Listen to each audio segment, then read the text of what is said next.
Well, friends, this is Guruji Online. We have come up with another problem pertaining to nuclear physics.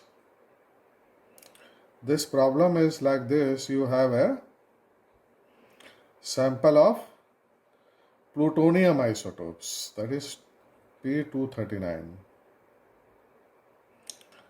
and the sample size is 12 gram. You have a initially pure sample and it decays by alpha decay with half-life 24,100 years. That means T half you have been given years.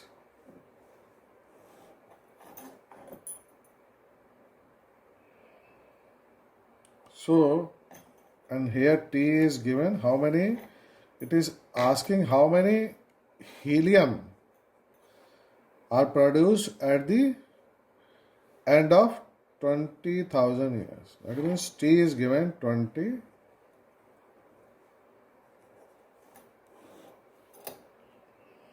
So after 20,000, this plutonium nuclides will be N0 E minus lambda T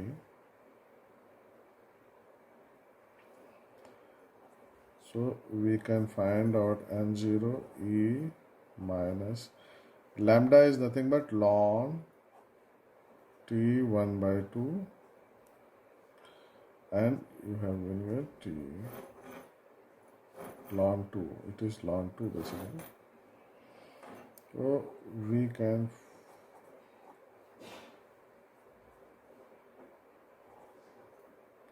minus ln 2 into this is 20,000, this is 24,100. Okay.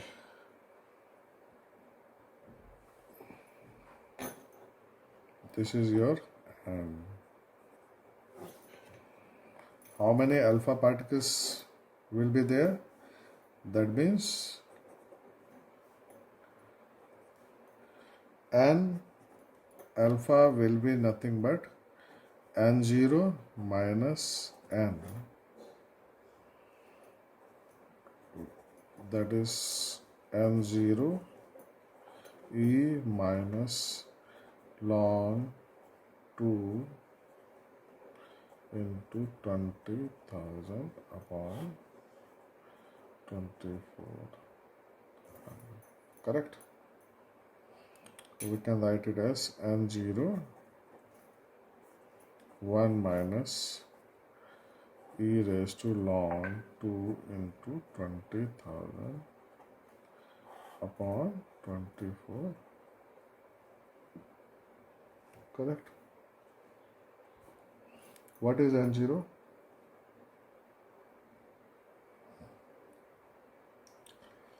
N0 is nothing but you have a sample of 12 gram.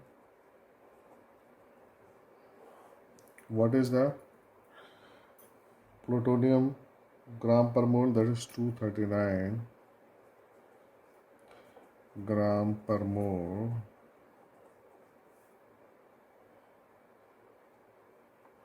into 6.02 into 10 raised to 23.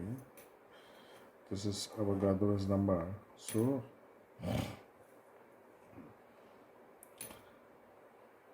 we can put it this way, then we can find out N alpha is nothing but 1.32 into 10 raised to 22 alpha particles.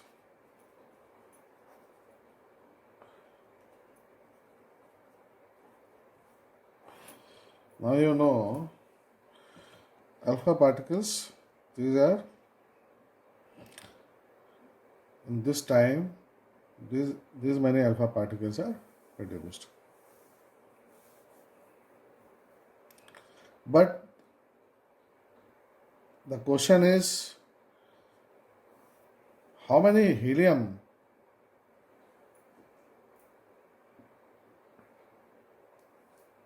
are produced? So this is basically alpha particle. Suppose this particle acquire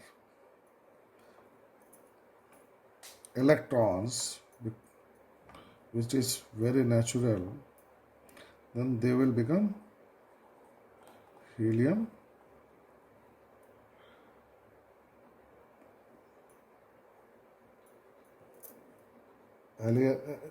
element, or you can say helium gas. And what will be the mass of this gas? That is, these many particles are there. We have Avogadro's number into 10 raised to 23, that is per mole, and this will give you into what is the mass of helium? 4 gram per mole. That means 87.9 into 10 raised to -3 gram of helium you get. So I hope it was a very simple problem. I hope you understood this problem, and if you like this video, please do like it. I am trying to do different type of questions to have the better understanding with the concepts of nuclear physics. And in any case, in the competitive exams, you must know how to crack the problems. So if you like this video, please do like it and do subscribe it. We are going to come with many more videos like this in future. Thank you very much.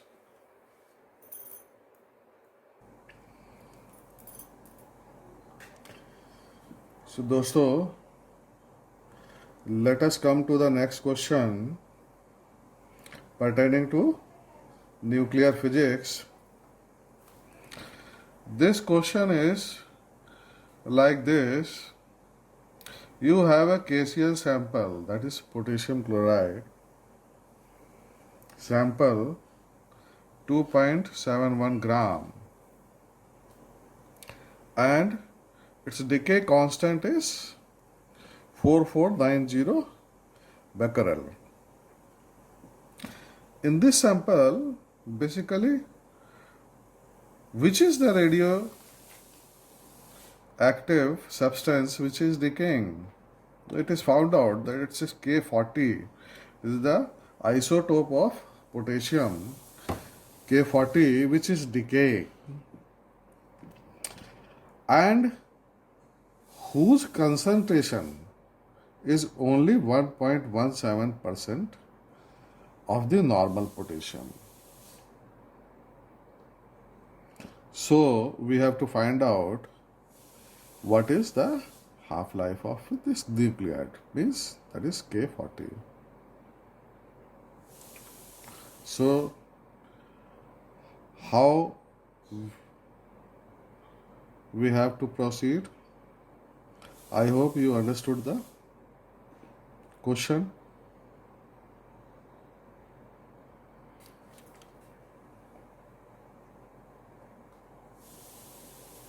First of all, let us find out what is the concentration of radioactive isotope K40? We have 2.71 gram sample, the total sample. In this sample, potassium, chlorine, and this isotope potassium is also there.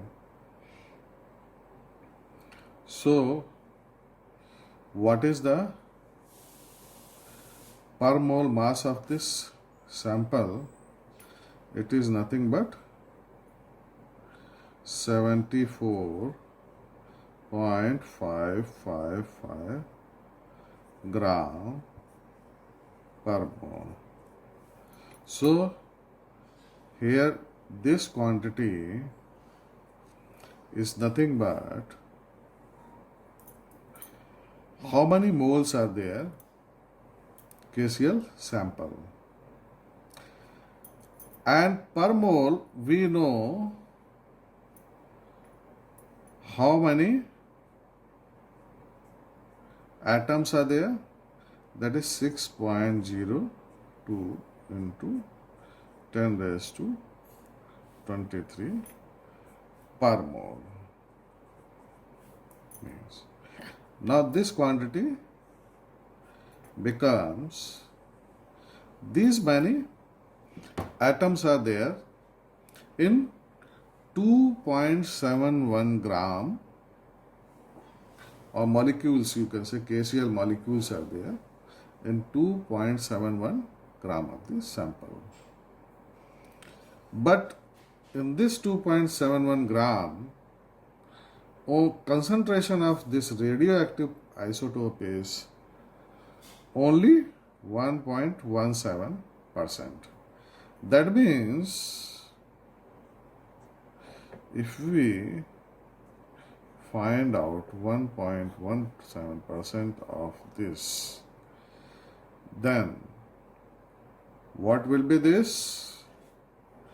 This will be nothing but the number of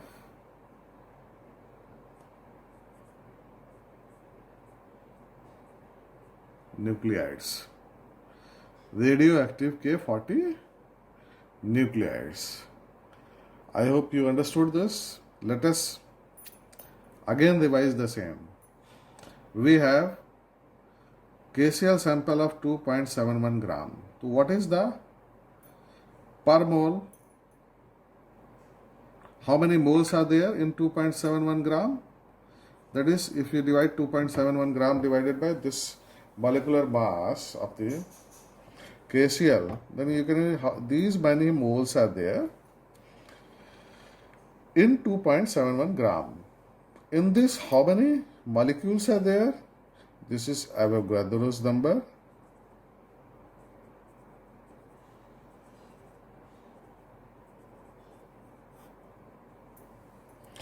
Per mole. So what this becomes?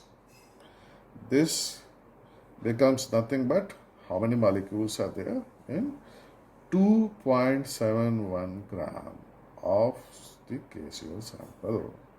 But out of which only 1.17% of K40 element is there, that is radioactive element. So if we find out the 1.1% of this, then you can find out the how many this thing is, how many radioactive particles are there in this sample. So this is, if you will solve this, this will come around 2.5 into 10 raised to 20. Means these many atoms are there, or you can say nucleides are there in this sample, radioactive nucleides. So T half is nothing but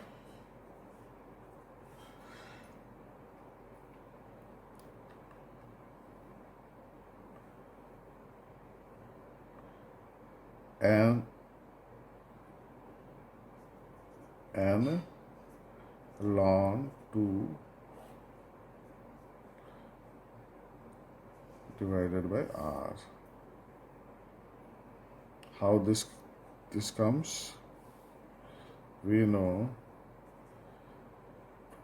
t har is nothing but ln 2 divided by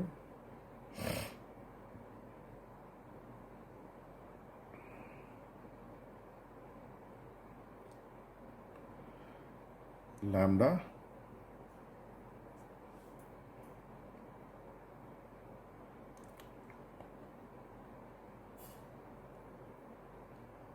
and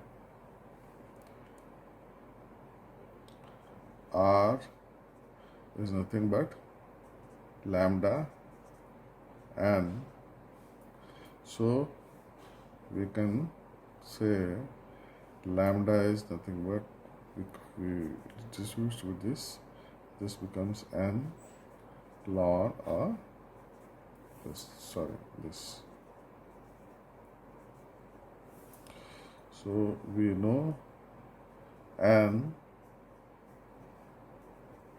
we know ln 2 divided by, we know r.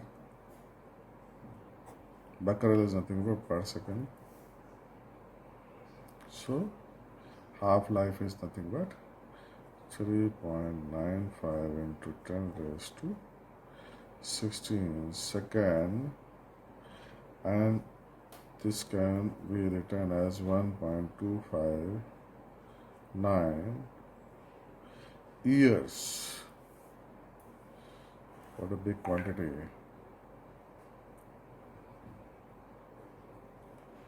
So, dear friends,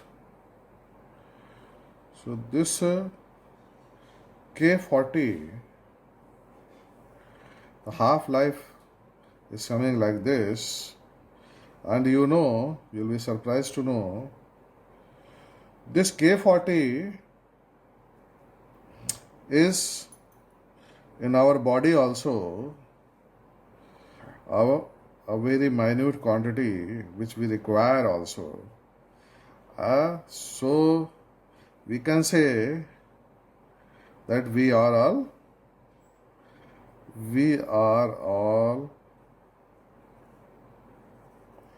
also radioactive. I hope you understood this problem. Thank you very much.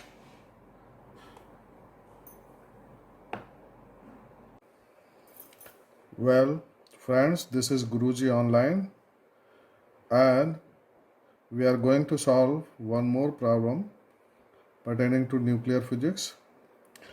This problem is like this. You have a sample of 2 radioactive materials. In my previous video, I have solved a problem where one material was radioactive and the other one was stable. But in this case, actually, both the materials are radioactive. It is basically phosphorus 32 and phosphorus 33. And we are given half-life of phosphorus 32 as 14.3 days and phosphorus 33 as 25.3 days. Now the question is, suppose initially 10% of decay comes from 33P, how long it will take to become 90%? So let us see how we can solve this problem. We already know, for simplicity's sake, suppose if we denote P32 as 1 and P33 as 2, that means N1 is nothing but N0 1 E minus lambda T and n2 is nothing but n0 to e minus, this is lambda 1, this is lambda 2 t. These are our basic equations. Now, if we divide these two equations, n1 upon n2 is nothing but n01 upon n02 e raised to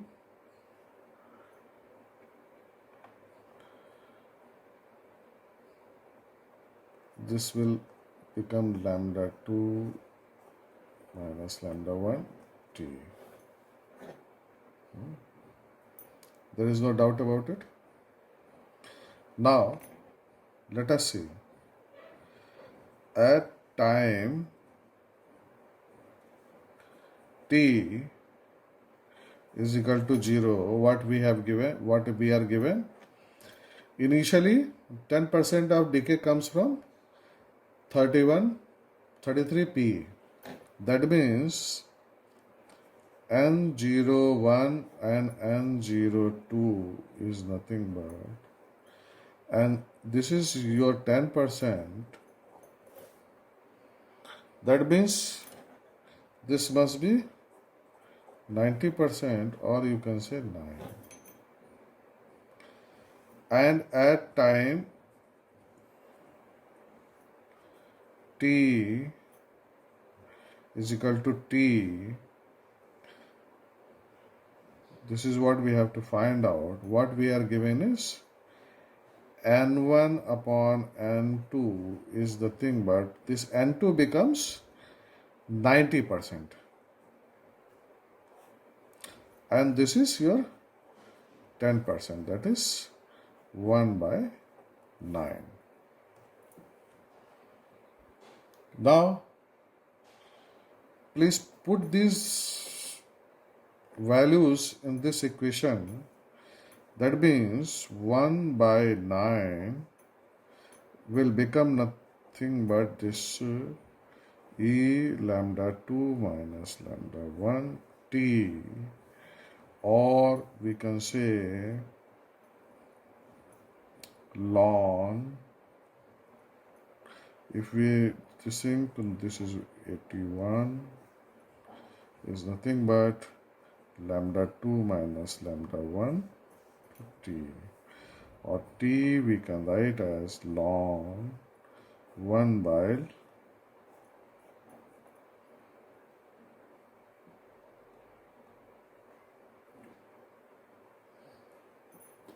and divided by, what is divided by? Lambda 2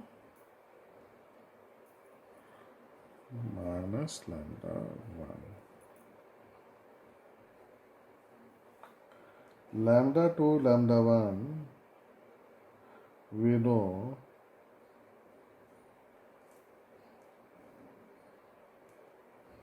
as lambda 1 is nothing but ln 2 divided by t 1 by 2, and lambda 2 is nothing but ln divided by 2 lambda t 1 by 2. T1, T2. Correct? Then we can write as ln 1 by this thing. This is ln 2. Half-life is given. Lambda 2 divided by 14 point,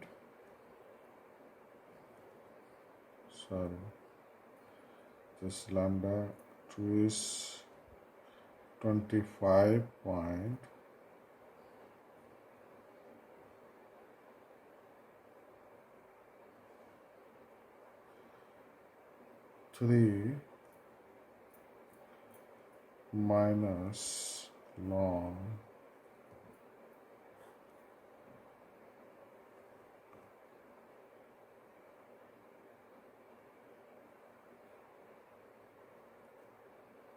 14.3.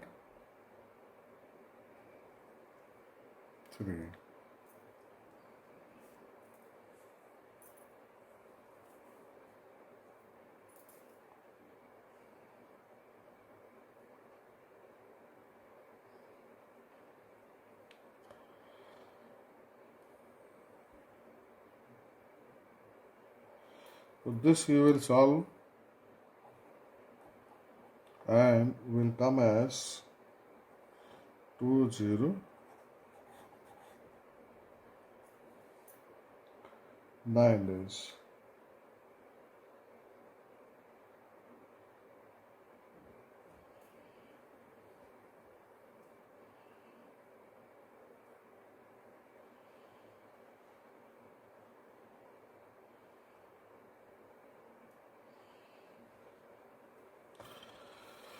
So this is how we can solve this problem. If you like it, please do subscribe our channel. Thank you very much.